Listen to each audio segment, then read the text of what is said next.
सूक्ष्म आणि लघु उद्योगांना बळकटी देण्यासाठी केंद्र सरकारच्या सामूहिक औद्योगिक समूह विकास योजनेच्या धर्तीवर राज्य सरकार क्लस्टर धोरण राबवत आहे।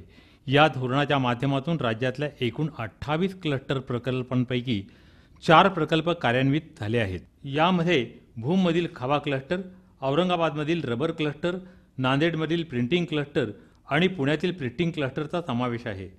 या चारही क्लस्टर प्रकल्पातून 4000 तर मंजूर झालेल्या 28 क्लस्टर प्रकल्पातून 26,000पेक्षा जास्त रोजगार निर्मिती होणार आहे।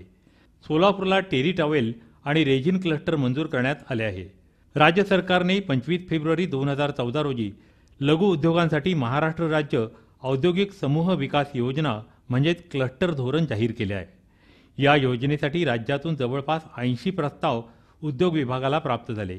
या प्रस्तावांचा निदानोपयोगी अभ्यास अहवाल तयार केल्यानंतर एकूण 79 प्रस्तावांना सरकारकडून मंजुरी देण्यात आली। यापैकी 28 उद्योगांच्या क्लस्टरचा सविस्तर प्रकल्प अहवाल तयार करण्यात आला असून याची प्रकल्प किंमत 175 कोटी आहे।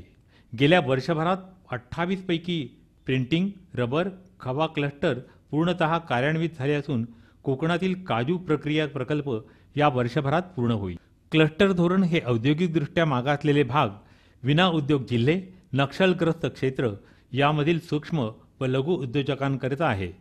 सदर योजनेअंतर्गत सामायिक सुविधा केंद्र उभारण्यासाठी महाराष्ट्र सरकारकडून प्रकल्प किमतीच्या 70% तर अधिक महिला असल्यास त्यांना 80% अनुदान दिले जाते।